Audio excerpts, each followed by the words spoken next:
చేస్తామని చెప్తున్నారు. మేము ఇంకో విషయం అడుగుతా ఉన్నాం. డెవలప్మెంట్ విషయంలో మీరు చేయొద్దని మేము అంటలేము. అక్కడ 14,000 ఎకరాలు ఫార్మాసిటీ కోసం సేకరించిన భూమి ఉన్నది కదా. నువ్వు డెవలప్మెంటే చేయాలనుకుంటే, ఇండస్ట్రీస్ పెట్టాలంటే ఏ చెట్లు లేకుండా, ఏ పర్యావరణం దెబ్బతినకుండా 14,000 ఎకరాల ఖాళీ భూమి అక్కడ ఉంది కదా. ఇక్కడ 400 ఎకరాల్లో దట్టమైనటువంటి చెట్లు ఉన్నాయి, వన్యప్రాణులు ఉన్నాయి. ఈ భూమినే ఎందుకు కూల్చే ప్రయత్నం చేస్తున్నారని చెప్పి మేము అడుగుతా ఉన్నాం. ఇలా ఈ భూమిని కుదబెట్టి రేవంత్ రెడ్డి ఏం చేసిండంటే ఆల్రెడీ 10,000 కోట్ల రూపాయలు అప్పు తెచ్చిండు. ఈ భూమిని కుదబెట్టి 10,000 కోట్ల అప్పు తెచ్చి రేవంత్ రెడ్డి గారు ఇవాళ ఈ భూమి మీద అప్పు తేవడమే కాదు, మొత్తం మార్టిగేజ్ చేసిండ్రు. ఈ మార్టిగేజ్ డాక్యుమెంట్, ఈ భూమిని మార్టిగేజ్ చేసినటువంటి డాక్యుమెంట్ ఇది. 10,000 కోట్ల రూపాయలు అప్పు తేవడానికి ఈ భూమిని ఒక ఇదే చూడే కళ్ళు కొంచెం వస్తుంది నాకు సైడ్ చిన్నగా ఉన్నది. ఒక లెటర్ ఉంది కదా, అసెంబ్లీ లెటర్ ఉంది కదా. రైట్, ఈ భూమిని డేట్ కూడా ఇస్తాను. రిజిస్ట్రేషన్ ఆఫీస్లో మార్టిగేజ్ చేసినారు. డేట్ ఉంటుంది 2024 నవంబర్ 13, నవంబర్ 22 నవంబర్ 2024, 22 నవంబర్ 2024 నాడు ఈ భూమిని కుదబెట్టు రిజిస్ట్రేషన్ ఆఫీస్లో 10,000 కోట్ల రూపాయలు అప్పు తెచ్చింది.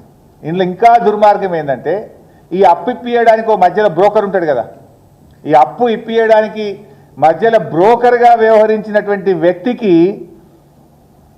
169 కోట్ల 83 లక్షలు లంచం ఇచ్చింది. లంచం అంటే బ్రోకర్ ఫీజు ఇచ్చింది. అప్పు ఇప్పించిన బ్రోకర్కు 169 కోట్ల 83 లక్షలు బ్రోకర్ ఫీజు కట్టింది ఈ ప్రభుత్వం అప్పు ఇప్పించినందుకు. ఇది నేను ఉత్తరం చెప్తాను. ఇది అసెంబ్లీలో నేను వేసిన క్వశ్చన్కు రాతపూర్వక సమాధానం, రాష్ట్ర ప్రభుత్వం ఇచ్చిన డాక్యుమెంట్. ఇది నా సొంత కవిత్వం కాదు. నేను స్పష్టంగా ఇందులో ఏమడిగినా అంటే,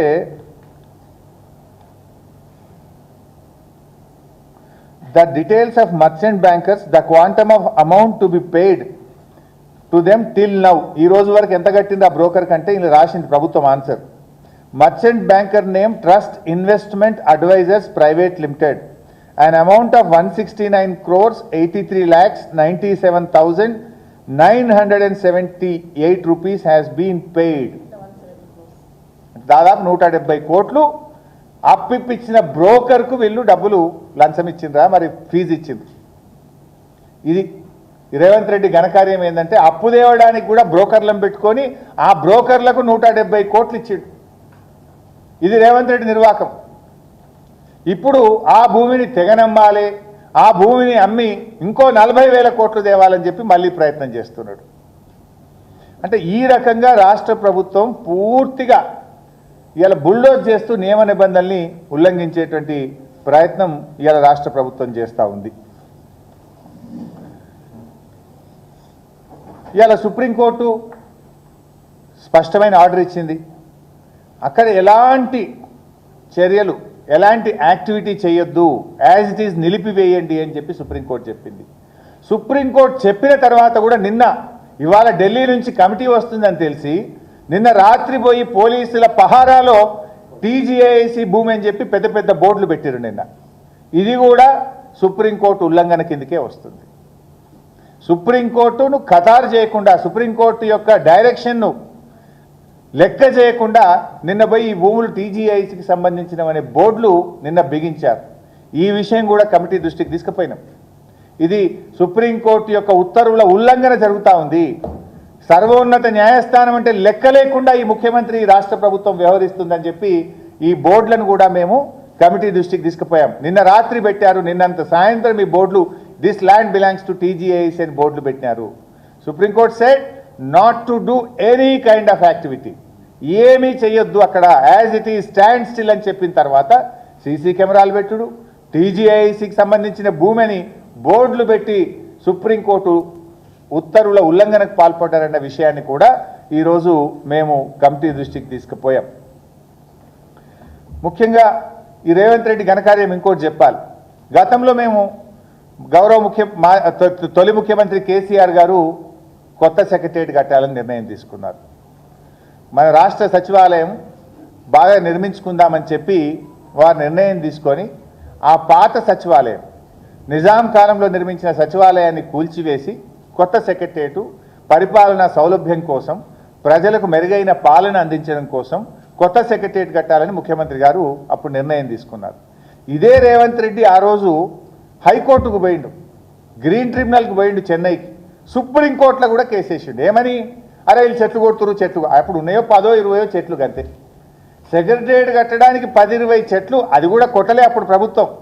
ఆపండి సెక్రటరియట్ పనులు ఆపండి అని గ్రీన్ ట్రిబ్యునల్ స్టే ఇవ్వమని అడిగిండు. హైకోర్టుకు పోయి స్టే ఇవ్వండి అని అడిగిండు. సుప్రీంకోర్టుకు పోయి ఈ సెక్రటరియట్ కట్టొద్దు ఆపండి అని చెప్పి కోర్టులలో కేసు చేసిండు రేవంత్ రెడ్డి. ఏమని పోయిండు రేవంత్ రెడ్డి? చెట్లు కొట్టొద్దు అని పోయింది. కానీ అప్పుడు బీఆర్ఎస్ ప్రభుత్వం మేము అన్ని రూల్స్ అండ్ రెగ్యులేషన్స్ ఫాలో అయినాం. వాల్తా యాక్ట్ ప్రకారంగా దరఖాస్తు చేసి ఒక్కొక్క చెట్టుకు ఫీజు కట్టి ఆ చెట్లను రీప్లేస్ చేసి అన్ని అనుమతులు తీసుకొని మేము చేసినాం కనుక ఆనాటి రేవంత్ రెడ్డి కేసును హైకోర్టు కొట్టేసింది, సుప్రీంకోర్టు కొట్టేసింది, గ్రీన్ ట్రిబ్యునల్ కూడా కొట్టేసింది. మరి నేను రేవంత్ రెడ్డికి ఇవన్నీ తెలియయా? నువ్వు ఆనాడు సెక్రటరియట్లో 5-10 చెట్లు కొట్టొద్దనే నువ్వు కేసులు వేసినోనివి, 1000 చెట్లు కొట్టడానికి ఏ అనుమతి లేకుండా నువ్వు ఎట్లా చేసినావు అంటున్నా. అంటే ఇది లెక్కలేని తనమా? ఇది బరి తెగింప? ఇది నేరపూరితమైన నిర్లక్ష్యం కాదా? అందువల్లనే కఠినంగా చర్యలు తీసుకోవాలి. దీంట్లో బాధ్యులైన వారు ఎవరైనా, ఎంతటి వారైనా కఠినమైన చర్యలు తీసుకోవాలని చెప్పి మేము కమిటీని కోరాం. నువ్వు ఆనాడు 5-10 చెట్లు ఉంటేనే తప్పు, ఇది నీకు సెక్రటరియటే కట్టొద్దు అని కేసులు పెట్టినవి. ఇవాళ 100 ఎకరాల్లో లక్షల కొద్ది చెట్లు కొట్టడం is it not a negligence? Criminal negligence. అందువల్ల దీని మీద యాక్షన్ తీసుకోవాలి. అందరిలా ముఖ్యమంత్రి నుంచి మొదలుకుంటే అటవీ శాఖ అధికారులు కానీ, చీఫ్ సెక్రటరీ గారు కానీ, మన పోలీస్ డిపార్ట్మెంటు నిర్లక్ష్యం కూడా ఉంది.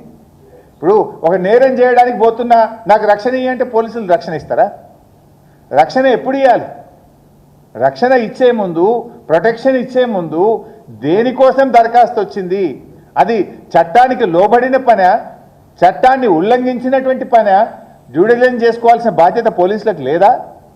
అంటే పోలీస్ డిపార్ట్మెంట్ కూడా కళ్ళు మూసుకొని ఇలా ప్రొటెక్షన్ ఇచ్చి విద్యార్థుల మీద లాఠీ చార్జ్ చేసి దగ్గరుండి ఈ జీవ విధ్వంసంలో భాగస్వామ్యమైంది పోలీస్ డిపార్ట్మెంట్. ఈ రోజు కూడా 2 విద్యార్థులు జైల్లోనే ఉన్నారు. 6 కేసులు ఇలా పిల్లల మీద పెడితే ఇవాళ కూడా పిల్లలు జైల్లోనే ఉన్నారు. అక్రమ కేసు కాదా? మీరు నేరం చేసి అన్యాయాన్ని ప్రశ్నించిన పాపానికి పిల్లల్ని జైల్లో పెట్టారు. ఆ పిల్లలు చేసిన పాపం ఏంది? మీరు ఫారెస్ట్ కన్జర్వేషన్ యాక్ట్ను ఉల్లంఘిస్తున్నారు, మీరు వైల్డ్ లైఫ్ యాక్ట్ను ఉల్లంఘిస్తున్నారు, మీరు వాల్తా యాక్ట్ను ఉల్లంఘిస్తున్నారు, మీరు చట్టాన్ని ఉల్లంఘిస్తున్నారు. ఇది తప్పు అని ప్రశ్నించిన పాపానికి పిల్లల మీద అక్రమ కేసులు పెట్టి జైల్లో పెట్టారు. 10 రోజులైంది ఇలా పిల్లలు జైల్లో ఉన్నారు. ఇంకా ఇలా గమ్మత్ జోకు, ముఖ్యమంత్రి ఏమో ఆయన్నే హోంమంత్రి, ఆయన్నే ముఖ్యమంత్రి, పిల్లల మీద లాఠీ చార్జ్ చేయించింది, పిల్లల్ని కేసులు పెట్టింది, పిల్లలను జైలు వేసింది హోంమంత్రిగా, ముఖ్యమంత్రిగా రేవంత్ రెడ్డి. కానీ ఆ పిల్లల్ని విడుదల చేయమని చెప్తాడు ఉప ముఖ్యమంత్రి. అంటే ఒక ఆయన కేసు పెట్టి లోపలేయమంటాడు, ఒక ఆయన ఇడిపియమంటాడా? ఇదేమి నవ్వులాటనా? ఇది బేషరతుగా క్షమాపణ చెప్పాలి రేవంత్ రెడ్డి.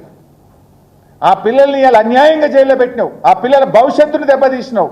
ఆ పిల్లలు ఈ దేశంలో సుప్రీంకోర్టు చట్టాలను, భారత రాజ్యాంగాన్ని, అటవీ చట్టాలను, వైల్డ్ లైఫ్ చట్టాలను వాటిని కాపాడండి అని చెప్పి దేశం కోసం, ప్రకృతి కోసం, అడవుల కోసం, చెట్ల కోసం, పర్యావరణం కోసం, ప్రజల కోసం ఆ పిల్లలు పోరాడింది. ఆ పిల్లలకు అండగా ఉండాల్సింది పోయి రక్షించాల్సిన వాడే భక్షించే విధంగా ఈ ప్రభుత్వం ప్రయత్నం చేసింది. ప్రభుత్వం చేయాల్సిన పనిని పిల్లలు చేశారు. సిగ్గుపడి తలదించుకొని ఆ పిల్లలు న్యాయంగా అడిగినటువంటి దాన్ని మీరు స్వీకరించాల్సింది పోయి ఆ పిల్లల్ని జైల్లో పెట్టారా అని చెప్పి నేను అడుగుతా ఉన్నా. ఇది చాలా దుర్మార్గమైనటువంటి విషయం. సో ఈ విషయాలన్నీ కూడా ఈరోజు వారి దృష్టికి మేము తీసుకుపోయాం.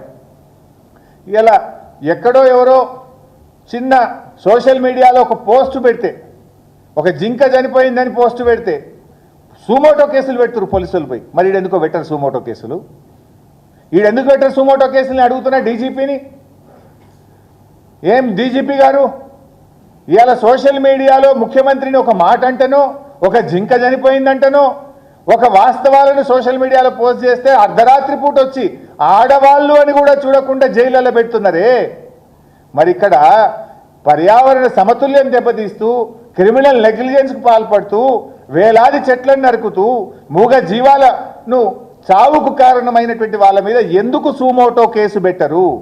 ఎందుకు పోలీస్ డిపార్ట్మెంట్ పనిచేయదు? చట్టం కళ్ళు మూసుకుందా అని చెప్పి నేను అడుగుతా ఉన్నా. చట్టానికి అందరూ సమానమే కదా. మీకు మా ఆర్ఎస్ ప్రవీణ్ కుమార్ గారు వచ్చి దరఖాస్తు ఇచ్చిన తర్వాత కూడా అటవీ శాఖ కళ్ళు మూసుకుంటుందా? అంటే పేదవాడు చెట్టు కొడితే జైల్లో పెట్టారు, పేదవాడు చెట్టు కొడితే లక్షల్లో పెనాల్టీ చేస్తారు. కానీ రేవంత్ రెడ్డి వేల చెట్లు కొట్టినా జీవ విధ్వంసానికి పాల్పడ్డా ఎందుకు సుమోటో కేసు బుక్ చేయరు అని నేను అడుగుతా ఉన్నా. దీంట్లో అందరూ భాగస్వామే. ఇలా నేరానికి సహకరించిన వాళ్ళు కూడా నేరస్తులే అని చెప్పి చట్టం చెప్తుంది. నేరం చేసిన వాళ్ళే కాదు, దాన్ని నియంత్రించాల్సిన వాళ్ళు, కాపాడవలసినటువంటి వాళ్ళు కళ్ళు మూసుకుంటే వాళ్ళు కూడా నేరస్తులే, నేరంలో భాగస్వాములే. This is the act of the country, rule of the country. So దీంట్లో ఇటు పోలీసులు కావచ్చు, అటవీ శాఖ కావచ్చు, ప్రభుత్వ పెద్దలు కావచ్చు, అందరూ కలిసి చేసినటువంటి నేరం. దీని మీద సమగ్రమైనటువంటి విచారణ జరపాలని, దోషులను కఠినంగా శిక్షించాలని, ఆ భూములు హెచ్యుకే చెందాలని, అక్కడ తిరిగి జీవ వైవిధ్యాన్ని యథాస్థితికి తేవాలని చెప్పి కమిటీ దృష్టికి మేము తీసుకురావడం జరిగింది. సో కమిటీ కూడా చాలా పాజిటివ్గా రిసీవ్ చేసుకుంది. వారి ఈమెయిల్ ఐడి కూడా ఇచ్చి వివరాలన్నీ కూడా మెయిల్లో డీటెయిల్గా మాకు పంపండి అని చెప్పి కోరారు. మేము కొన్ని డాక్యుమెంట్స్ కూడా ఇచ్చాం, ఇంకా కొన్ని వివరాలు కూడా మమ్మల్ని కోరారు. ఆ వివరాలు కూడా తెప్పించి మేము కమిటీకి నివేదిస్తాం. Thank you.